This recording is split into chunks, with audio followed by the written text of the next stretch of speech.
Eh, Memang sebelum kemarin Doktif berangkat ke Tanah Suci pergi ibadah umroh, dia malam jam 11 sebelum keberangkatan esok hari dia bicara sama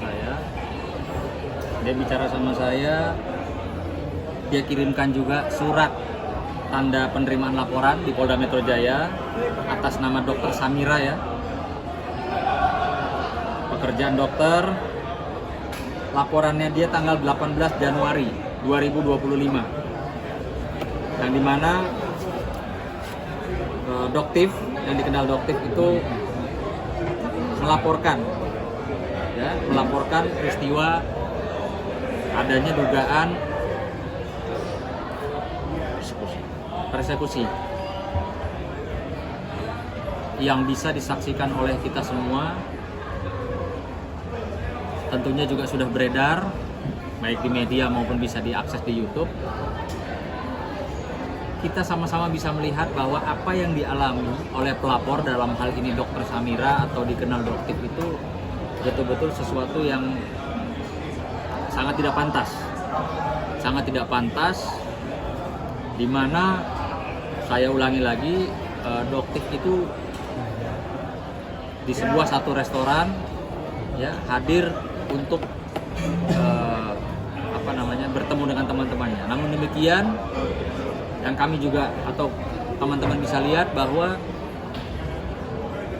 Doktif atau Dr. Samira didatangi oleh segerombolan orang, yang dimana kami duga orang tersebut terlihat jelas dan nyata melakukan ya dugaan pelanggaran pidana. Ada beberapa pasal yang seperti kita lihat itu persekusi ya. Kalau saya bilang itu persekusi, dan persekusi itu tidak dibenarkan di aturan hukum ya. Didatangi bersama-sama, lalu diajak ribut ya, lalu dihina-hina, dikata-katain, lalu dia mau masuk mobil saja dihalang-halangi ya, mau pergi aja dari parkiran juga. Artinya dibuat situasi yang sangat mencekam ya, sangat mencekam, sehingga peristiwa tersebut dilaporkan secara resmi oleh Dr. Samira ya, seperti yang tadi saya sampaikan, pada tanggal 18 Januari 2025 ya, di mana korban menerangkan bahwa pada tanggal 17 Januari 2025 sekitar jam 21 waktu Indonesia bagian Barat atau WIB, jam 9 malam ya, saat korban sedang berada di rumah makan di daerah Jakarta Timur, tiba-tiba korban didatangi oleh para terlapor. Artinya ini orangnya lebih dari satu ya, secara gerombolan lebih dari satu, lalu memaki-maki korban, menghalangi korban ya untuk masuk ke dalam mobil. Artinya jelas ya, saya juga kebetulan melihat pagi harinya, lalu saya juga berkomunikasi dengan pasangan daripada Doktif, yang kebetulan memang beliau adalah senior saya, seorang pengacara, dan beliau juga kawan baik saya semenjak 2003. Jadi pasangannya Doktif ini memang sama saya kenal sejak 2003 ya. Nah, di situ dia sampaikan, ya mbakmu mengalami seperti itu Nan, kebetulan abang tidak ada di Jakarta. Jadi pada saat malam itu terjadi jam 9, pasangannya Doktif ini sedang tidak di Jakarta. Saya bilang, ya mas, ya saya melihatnya sih ini sesuatu yang tidak benar. Artinya sudah tergambar dengan nyata bahwa ada terjadi peristiwa hukum, pelanggaran hukum di situ. Dan saya buat saya ngelihat itu nggak masuk akal gitu loh.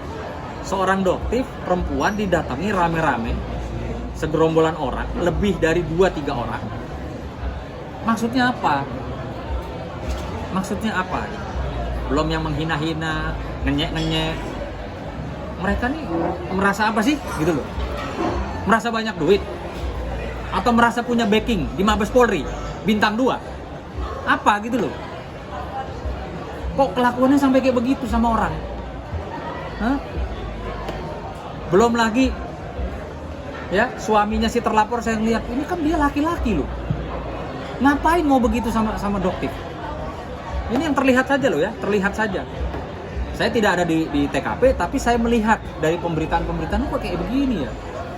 Apa mentang-mentang rasa banyak duit, mentang-mentang rasa punya backing di Mabes Polri bintang 2, sehingga dia bisa seenaknya melakukan orang seperti itu.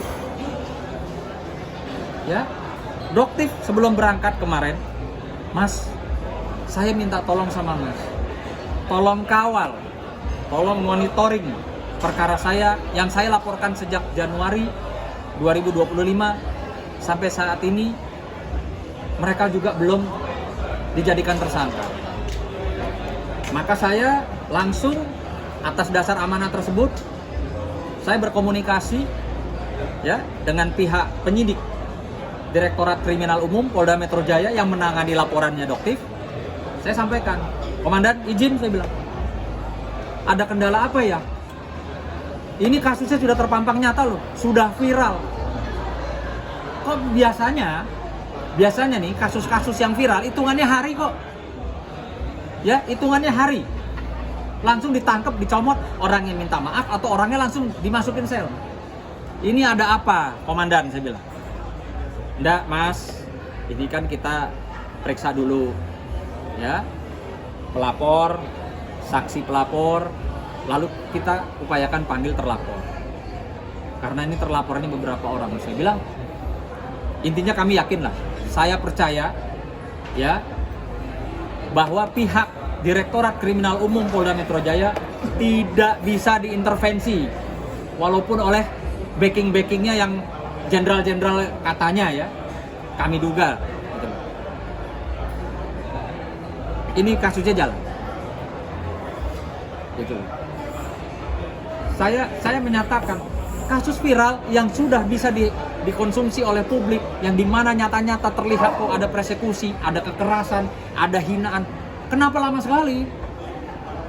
Biasanya kasus yang viral itu hitungan hari langsung ditangkap, minta maaf atau masuk. Tapi mendengar penjelasan dari pihak penyidik Direktorat Kriminal Umum Polda Metro Jaya, maka saya selaku orang hukum dapat memahami.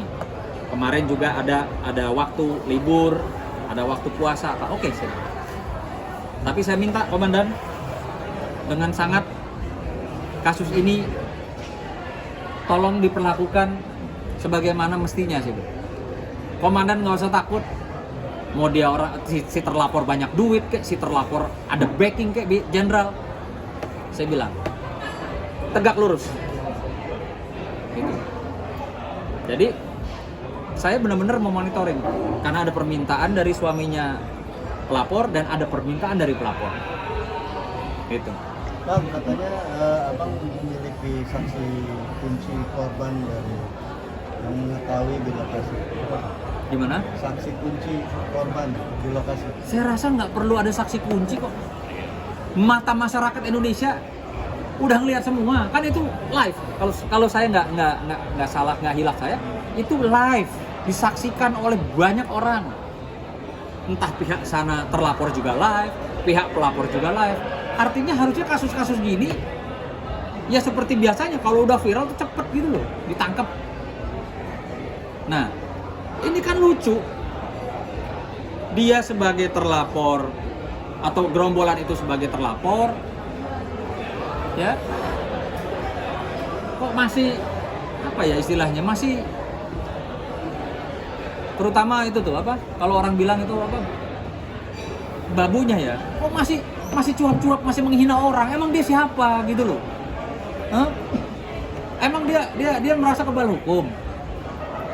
Udah salah, udah dilaporin orang, udah jelas-jelas ya pelanggaran pidananya, kita sama-sama orang hukum tahu lah. Kok masih bisa cuap-cuap di sosial media? Pelapor sendiri udah pada diperiksa semua? Terlapor sudah diperiksa semua? Mungkin yang bisa jawab itu pihak Humas dari Polda Metro Jaya ya. Apakah dari laporan Dr. Samira atau Doktif ini sudah sejauh mana para terlapornya sudah diperiksa atau belum? Tapi yang diinginkan sama Doktif sendiri. Ini kan keadilan dong. Jangan karena merasa mereka punya duit, punya backing ini itu, terus kok bisa enak-enakan aja gitu loh, memperlakukan, mempersekusi orang seperti itu. Saya katakan bukan mendahului ya, Tapi saya katakan apa yang kami lihat secara hukum jelas pelanggarannya. Gitu. Bang, tapi nanti ada tambahan saksi korban nggak sih Bang dari pihak dokter? Ya tidak menutup kemungkinan karena kan memang itu tadi saya bilang saksi juga ada. Kan di sana ada security, ya, ada mungkin supir, gitu loh. Ya supir drivernya dokter sendiri. Ya sudah pasti. Lalu kan mungkin ada orang-orang lain, ada pelayan restoran, apa segala.